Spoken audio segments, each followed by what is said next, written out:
Hello guys, today we are going to learn about the OOPS principles in depth in the context of Java. OOPS principles mainly have four concepts which are abstraction, encapsulation, inheritance and polymorphism. But before going in detail about all these four, we should know what OOPS principles are, why we use them, and later on we will also see how we are going to implement the OOPS principles with examples. So let's start. First of all, OOPS refers to a style of programming. It's not a programming language, it's not an algorithm, it's not anything else. It's just a style of programming that you can follow or not follow. But most of the projects which are made in the tech companies 100% follow the OOPS principles. So now why we use the OOPS principles?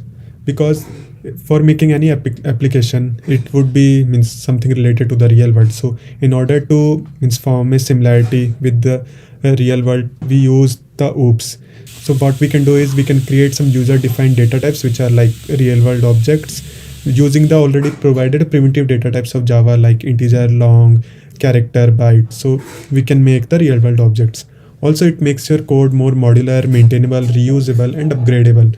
Like I normally you can also write your code in one file, but it will be very messy, not good to collaborate with other fellow developers of yours. And also, if you want to change some code in the next few months, it may happen that you have to change a lot of code. So if you follow the OOPS principle, it will be like really modular, maintainable, reusable, and upgradable.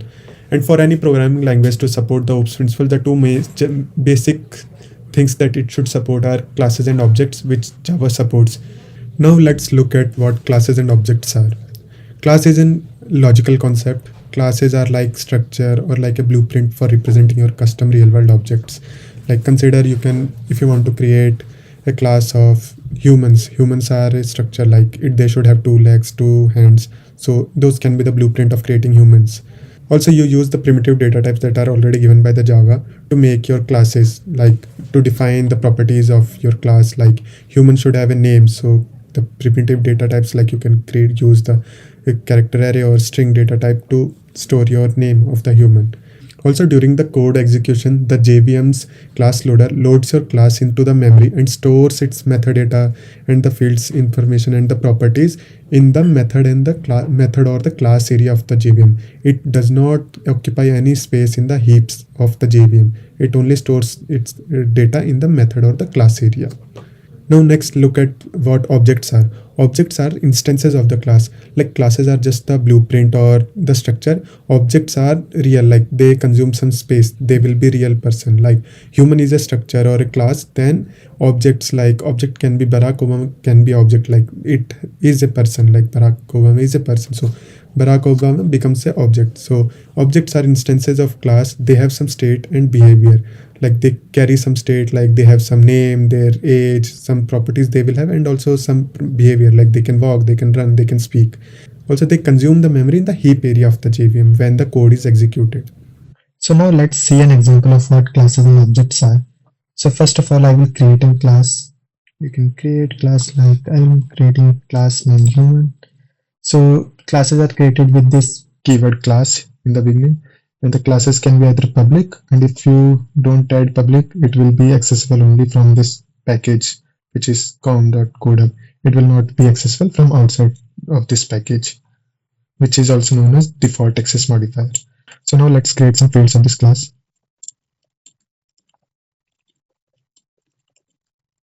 So I've created two fields of this class, which will be the state of this human, like age and name. We can also create a constructor. Constructors are basically the initializer of this class objects. Like if you will be creating any human object, then those you will call the constructor to initialize the values of the age and name. You can already initialize it here as well, like age one.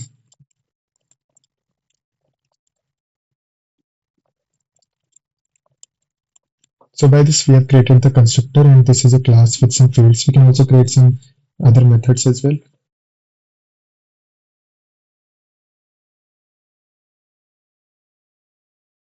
So now we have created a method for this class as well, which is the print data, which will print the fields of this class. Now let us look what are objects. So now I will create an object of the class human. So what this line does is it will create an like object of class human whose name would be human, and this will call the constructor, and it will initialize its value of age to 1, and its name would be Obama. We can also access the methods in the fields of the human object, like we can print the data out of the human class. So for that, human dot print data we will do, and now we can run it as well. So see, it has printed the name and the age. So this is how you can create the classes and the objects out of those classes. Now let's dive deep into our four main principles of OOPS. So the first one that we are going to cover is encapsulation. Encapsulation is the practice of bundling the data and the methods into a single unit. Encapsulation also helps in hiding and controlling the data of your class or the internals of your class by making it not directly accessible from the outside and controlling how and who should be able to access it. There are some access modifiers as well, which are private, protected, public, and default. Through these, you will be able to control how the fields and the methods of the class would be accessible outside the class. By doing this, you make sure that the sensitive data of a class is not accessible from the outside world and is only accessible through the control interfaces such as getters and setter methods that you can define for your classes. Also, one of the most important thing that helps with encapsulation is that you can change the internal implementation of the class without affecting the code that uses outside of it, which helps in maintaining your code and extending your code very easily. Now let's look at the access modifiers in details. First, let's say private. If some field or method is marked as private, then it will be only accessible within the class. Nobody from outside the class can be able to access it. Second is protected, which means that the field and the methods would be accessible within the package and only by the subclasses. What subclasses are? For now, you can take it as one class can inherit the methods and the fields of another class. So third one is public access modifier, which means that the field or the method would be accessible by anyone. The last one is default, which is also known as package private, which means that the fields and the methods would be accessible only within that particular package itself. Also, one more thing, if you don't define any of these access modifiers with a field, they will be by default considered as with access modifier default or package private. So now we will look into the code how encapsulation works. So earlier we created this class named human. So what encapsulation means is bundling the data and the methods in a single entity. So here, as you can see, we are the class we have earlier created. We are bundling these data and the methods in a single entity, which is human. So this is how we can bundle the data together, and it will be stored in this package, which is com.codehub. Now we will look at the access modifiers. As earlier said, there are three access modifiers: public, private, and protected. We will look into each one of them one by one. So first we will look at public. So if a field is public, it will be accessible from anywhere in the code.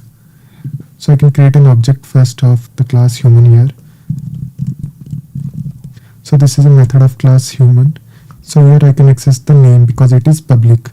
Now I was able to access the name, but let's try to modify it as private.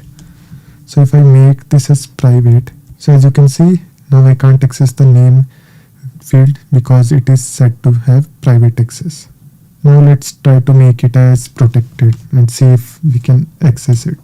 So what protected does, it's that variable would be accessible only within this package, which is com.codehub, and also by the child classes.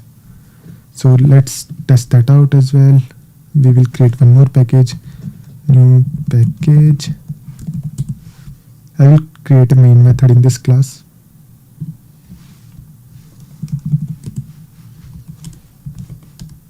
Now I will try to add the same code and will check if I can access the name variable.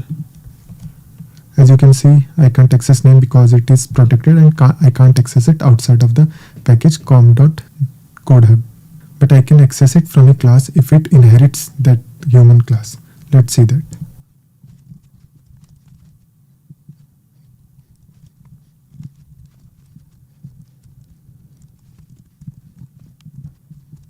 So now I created this child class which inherits from the human, and as you can see, I am accessing this name variable from the human class, and I am able to access it, and now I can show you I am able to access it. Let's test it. Now let's run the code. As you can see, I am able to access the name field and its values Parag. So this is all about encapsulation and how access modifiers work. Now let's look at another principle of the OOPS, which is inheritance. Inheritance is a concept, as the name suggests. It helps other classes to access the methods in the fields of some other class. So the class from which the methods and the fields has to be accessed is known as the parent class, and the class which takes or inherits it is known as the child or the child class. So inheritance helps in building the relationship between the classes, and due to inheritance, your code becomes more usable, extensible, and it also, because of inheritance only, runtime polymorphism is possible. And this concept we are going to cover in the next section. Also, when some child class inheritance some fields from the parent class, only the public and the protected members of the parent class will be accessible in the child class. Private members will not be inherited. Now let's see what are the types of inheritance. There are three types of inheritance that Java supports. First is single inheritance, where one child inherits from one parent class.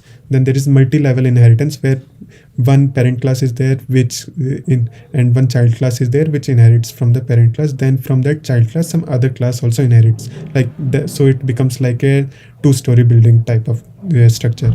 Then there is hierarchical inheritance as well, where multiple child classes can inherit from the one single parent class. One of the most important things that other languages support but Java doesn't is that Java doesn't support multiple inheritance, because it leads to ambiguity, and to avoid that, Java does not support multiple inheritance. Also, if you want to have multiple inheritance in Java, we can use interfaces to achieve that. Also, why Java doesn't support multiple inheritance, just to avoid ambiguity, but the real reason, if you want to know more, there is a video that I already made. You can watch it in my channel. Also, apart from the normal classes, Java also support inheritance using the abstract classes and the interfaces as well. Also, if you want to define one class which you want that it should not be inheritable by any other class, then you can just define it final using the final keyword. So then it can never be inherited from other class. Now let's see a working example of how inheritance works. So I've created this class, simple class animal, which has one method, eat. So it will print this message, this animal eats food. I've also created this class dog, and it has only one method, bark, which will say the dog barks. As you can see in the signature of this class, I have added extends animal. What this would do is it will inherit the contents of the animal class, which are protected and public. Private fields and the methods would not be inherited. Now let's see it in action. I've created this class inheritance and a main method, and I've created first and dog. Dog inherits animal, so dog is able to access the eat method as well and the bark method as well. So if I run it, you can see both the things are printed. But if I do the other way around, I create an animal. If I do animal.bark, it doesn't have any bark method because it does not inherit from dog. The dog inherits from the animal. So that this is how inheritance works. Using the extends keyword, you can inherit the contents of any other class. Now let's look at the third principle of OOPS, which is polymorphism. Polymorphism means many-form, and as per its name in OOPS, it refers to the concept that a method with the same name can behave differently in multiple ways in different conditions. For example, a method with the name add can add two numbers as well as concatenate two strings as well. So it depends upon the situation how the method has been called or used. Polymorphism helps in increasing your code's flexibility, making it more clean, reusable, and extensible, which is the main reason why you use the OOPS principle. Before diving more deeper into the polymorphism, one thing that you should know first is the terminology about how the objects are created. So if you see this is how you create an object, the statement or the line like human is equal to new man. So that the code on the left of the equal sign, which is human, which is a class of name human. So this is known as the reference type. And the part on the right side after the equal sign, new man, this man with the parenthesis is known as the object type. And the compiler uses the reference type to decide whether the method can be evoked or not. And JVM uses the object type to decide at runtime which method to invoke. So this is the main thing that you should remember, and it is a very much important concept. Like at compile time, reference type is used to decide whether the method can be invoked, and at runtime, JVM uses the object type to decide which method it has to invoke, and it will be used in the other concepts as well in Java. Now there are two types of polymorphism in Java. First is of compile time and the other one is runtime. Now let's see the compile time polymorphism in detail. So to achieve the compile time polymorphism, we use a concept known as method overloading. So how method overloading works is that it works at compile time only to decide which method it has to invoke. So you can have the same method name for the two methods, but it will have its signature changed. Like for achieving the method overloading, you can change the return type, you can change the parameters type, you can also change the number of parameters, and based on this signature, the compiler will decide which method to invoke. It does not depend upon the inheritance concept, because runtime polymorphism will depend upon the inheritance. Next, look at runtime polymorphism. And to achieve the runtime polymorphism, method overriding is used. Now what happens in method overriding is that it is possible because of inheritance only. Now what happens here is there will be a method defined in the parent class, and the same method with the exact same signature will be defined in the child class as well. But the logic or the implementation in the child class of that method will be different, and in the runtime only it will be decided which method has to be invoked, whether it is the parents or the child, and it will depend upon the object type of how that object has been created. There are some rules that you have to follow while making the method overriding possible.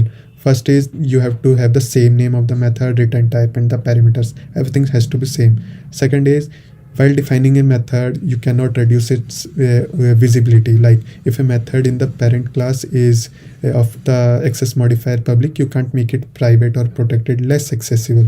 You have to, if it is public, you have to make it public only. If it's protected, you can make it public. So you have to make it more visible. You can't downgrade it. Now let's look at our last OOPS principle, which is abstraction. Abstraction is the process of hiding the implementation details of the object and showing only the features that the object can perform. It focuses on what object can do rather than how it does it. So to achieve the abstraction, Java gives us two ways of doing it. First is the abstract classes, which gives you partial abstraction, and the other one is the interface, using which you can get full abstraction. Now we will go through the details of what abstract class and the interfaces are, after which we will go into the code and we'll get to know much better how this helps us in abstraction. So now let's first look at what abstract classes are. Abstract class is a class which cannot be instantiated, like you cannot create objects out of it. So it is used when you are defining a base class which will have some particular method and the features, and which you want your child classes to inherit and implement it yourself. Abstract classes can have methods without implementation and also methods with implementation. That's why it is known as, it provides partial abstraction. It can have fields, constructors, and static methods as well. Now let's look at interfaces. Interface in Java is like reference types that only contains the abstract methods before Java 8, but starting from Java 8, interfaces can also contain the default methods which will have their own implementation. All the methods in an interface are by default public and abstract. Fields in an interface are public, static, final by default, which makes them as constants. Similar to how classes can extend others for inheritance, the interfaces can also be inherited by using the implements keyword. Also, a class can implement multiple interfaces, which helps us in achieving multiple inheritance. Now we will look at the code and learn how abstraction works. So now we are going to see how abstraction works through code. First of all, we will see how abstraction is achieved through abstract classes. For that, I will be creating one abstract class called vehicle. So here I have created one abstract class. As you can see, I have used the keyword abstract in the definition of the class. I have also added one start method which does not have any implementation. That's why it's known as an abstract method. Also, I have added one more method stop which has some implementation. So now any class which will be having the functions of a vehicle will be implementing or extending or inheriting the vehicle class and will be implementing their own start and stop methods. Since not both the methods are abstract and stop method has its own logic or implementation, that's why it is known that abstract classes provide us with partial abstraction. Now I'm going to create one car class, and it will extend or inherit the functionalities from this vehicle and will have its own implementation for the start method.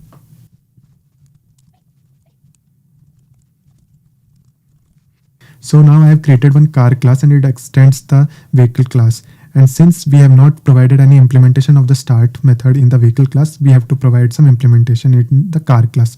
So if I comment out the start method, you can see it will give us the compile time error that the vehicle is defined as an abstract class. So car must implement or have its own version of the start class.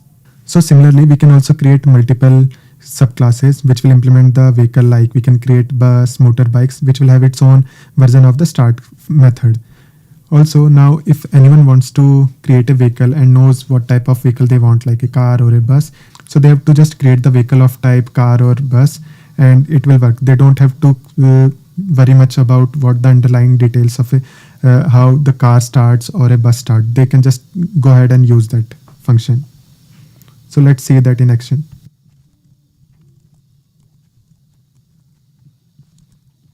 So as you can see, I've created a car object which will inherit the stop method from the vehicle and will have its own implementation of the start. Now let's run it and see it in action. So as you can see, both the start and the stop method has run. So this is how abstraction is achieved through abstract classes. You can create your own version of the vehicle and you have to just implement the abstract methods which are already defined in the vehicle abstract class. Now we are going to see how abstraction is achieved through interfaces. And through interfaces, 100% full abstraction is achieved. Because in interfaces, all the methods are always abstract or they will be default methods. So let's create one interface of the same vehicle example.